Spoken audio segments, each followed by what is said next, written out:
Muy buenas, gente. Yo soy el Cantamundos y os doy la bienvenida al Club de las Tormentas. Hoy vamos con la 15ª edición de preguntas y respuestas del Cosmer, último vídeo del año 2023.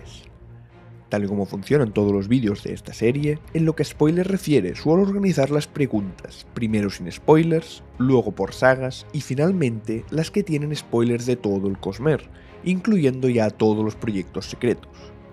Lo que sí que también se mantiene como siempre es que no voy a usar información de ningún avance, es decir, nada del archivo 5. Dicho esto, vamos con el vídeo. Empezamos sin spoilers. Las primeras dos preguntas van en conjunto ya que son respecto al futuro del canal de cara al año que viene. La primera es de Javi el Humilde, que comenta la posibilidad de hacer un club de relectura del archivo para la salida del quinto libro de la saga. Y la segunda es de The Reaper 60.000, que pregunta si voy a actualizar la guía de lectura. La respuesta a ambas es que sí, y que mi intención es hacerlo en 2024. Por un lado, el club de relectura, para quien no sepa lo que es, ya lo hice con la segunda era de Nacidos de la Bruma de cara al Metal Perdido, y es básicamente como un club de lectura normal, pero asumiendo que ya habéis leído los libros con anterioridad. De esta forma, los comentaremos con spoilers de todo el Cosmer, incluyendo libros más tardíos de la propia saga. Es decir, cuando aún estemos con el Camino de los Reyes, por ejemplo, pues podremos hacer comentarios de cosas con spoilers del ritmo de la guerra, para poder ver foreshadowings y así. Respecto a lo de las actualizaciones, quiero aprovechar este año 2024, que va a estar más calmado, para hacer remakes de varios vídeos antiguos, que con la información de los últimos libros que han salido algunos han quedado desfasados. Más adelante haré alguna encuesta, pero si os apetece, podéis dejarme en los comentarios qué vídeos os gustaría que tuvieran su remake. Bueno, sigamos. La siguiente es más cortita. Los libros de Calavera pregunta si creo que vamos a tener el archivo 5 también en diciembre de 2024 o si tendremos que esperar a 2025. De momento, lo único oficial que sabemos es que Nova está trabajando para poder traérnoslo, pero si quieres saber lo que yo creo, es que sí, que imagino que sí que lo tendremos en diciembre, y que dado que Nova saca los libros los jueves y este se publicará en inglés el viernes 6 de diciembre, lo más probable, si todo va bien, es que lo tengamos traducido el jueves 12, 6 días después. Pasemos ahora a spoilers de Nacidos de la Bruma. Empezamos con una pregunta de Mary Collin, que dice si es posible que en la era espacial del Cosmer, Hoyt sea el único nacido de la bruma que exista, o si va a haber otros. Pues la verdad es que yo sinceramente creo que en algún momento, en era 3 o ya en la era 4, se encontrará alguna forma de crear nacidos de la bruma artificiales, mediante estudios avanzados de la emalurgia o incluso mediante tecnología, una especie de cyborgs nacidos de la bruma.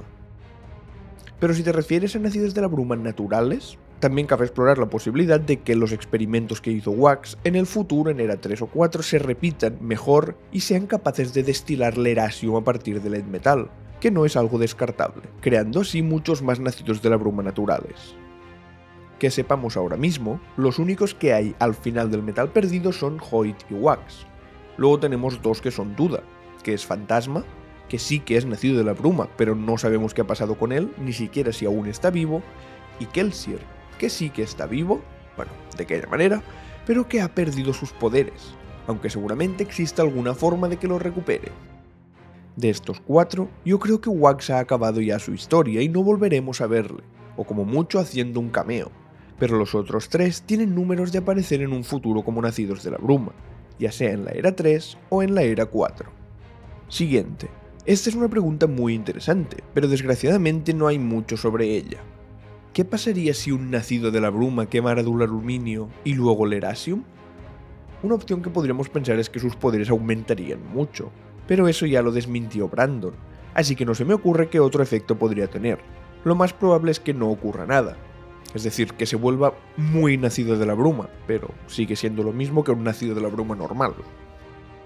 Y acabamos los spoilers de Mistborn con esta de Carlos Rafael Torres Toro, que pregunta si, dado que la alomancia y la feruquimia son hereditarias, alguien con un poder de estos, conseguido mediante emalurgia, podría pasarlo a un descendiente. Y la respuesta es rápida, ya que lo respondió Brandon en 2018. No, los poderes conseguidos mediante emalurgia no pueden ser heredados. Vamos ahora con spoilers del Archivo de las Tormentas. Carlos Herrero Fe Pregunta si Brandon tiene pensado hacer una novela tipo Danzante del Filo o Esquirla del Amanecer, pero que ocurra entre el primer y el segundo libro del Archivo de las Tormentas. Y la respuesta es que sí. Es más, hasta comentó en 2019 que su intención era que fuera un relato centrado en el personaje de Lopen. Aún así, 2 años después, en el 21, en una entrevista con Cosmer.es, dijo que después del desarrollo que ya le había dado el personaje en Esquirla del Amanecer, le gustaría que ahora fuera otro, y por el momento el candidato más probable es Teft.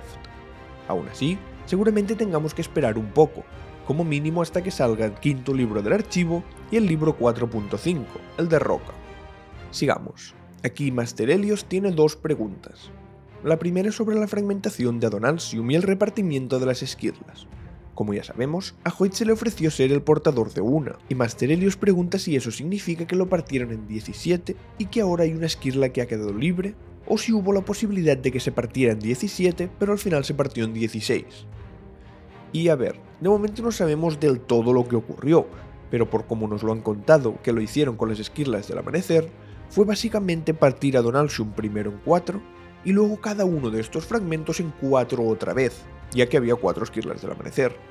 Seguramente, si quisieran hubieran podido hacer 64 trozos, que sería partir en 4 otra vez los fragmentos que había, pero dudo que pudieran hacer 17, al menos de la manera en que lo hicieron. En cuanto a lo de Hoyt, yo siempre había entendido que le ofrecieron una de las 16, y al rechazarla a él, se la ofrecieron a otra persona. En cuanto a la segunda pregunta que hace Helios, dice que qué pasaría con un radiante que fuera trans. Y aquí no tenemos que irnos a Words of Brandon ni nada, porque es algo que, aunque puede haber pasado desapercibido, ya hemos visto en los libros. En el tercer interludio de Palabras Radiantes, cuando Rhysn visita las Islas Reshi, conoce allí a Relna, una persona que Rhysn ve con cuerpo femenino, pero que se identifica como hombre. Y el propio Relna vuelve a aparecer más tarde en el relato de Esquirla del Amanecer, esta vez convertido en un radiante y habiendo transicionado gracias a la sanación por luz tormentosa.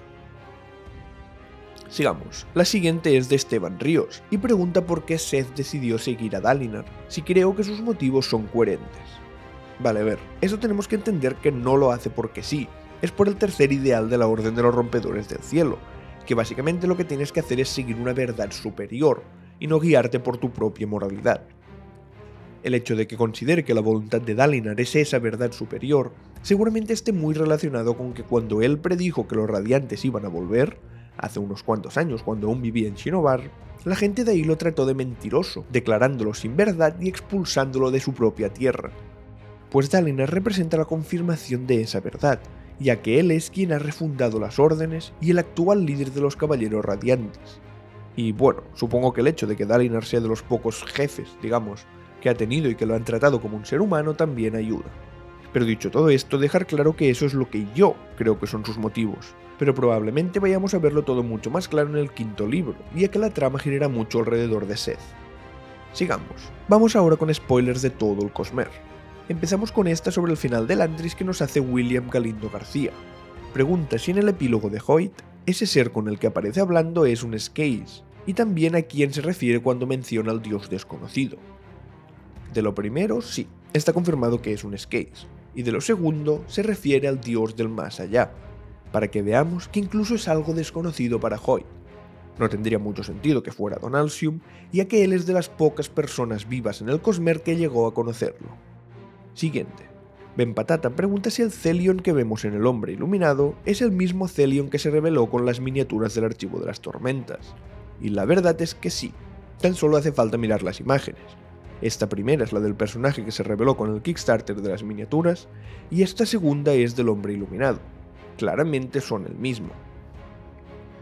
Y para acabar vamos con la última. Raiden pregunta sobre cosas que un alomante podría empujar o tirar. Un metal divino, una hoja de honor, una hoja esquirlada y así. Y la respuesta es que depende. Una regla que aplica no solo a la alomancia, sino a todas las manifestaciones de investidura, es que es difícil usar una manifestación sobre algo que esté investido. Cuanto más investido, más difícil. Por ejemplo, me invento estos casos, pero digamos que un brumoso normal no puede empujar una espada esquirlada muerta, pero a lo mejor si es un ácido de la bruma que quema duro aluminio a la vez que acero para potenciar su empuje, sí que podría. Pero luego, si en lugar de ser una espada muerta es una espada viva o es sangre nocturna, ni siquiera con duro aluminio se podría. Se necesitaría, yo qué sé, el estado ese al que llegó Vin cuando absorbió las brumas y pudo arrancarle las mentes de metal al Lord Legislador. Algo así. Obviamente me he inventado los ejemplos y no tiene por qué ser así, pero para que se viera la idea. En resumen es, cuanto más investido está algo, más resistencia ofrece a las manifestaciones de investidura. Y eso es todo por hoy. Si tenéis más preguntas, os invito a que las dejéis en los comentarios. Quiero desearos felices fiestas y feliz año nuevo, y nos vemos la semana que viene con las noticias del mes de diciembre. Pues, hasta aquí el vídeo. Si os ha gustado, compartidlo para que cada vez seamos una comunidad más grande. Un saludo y recordad, read and find out, leed y descubrid.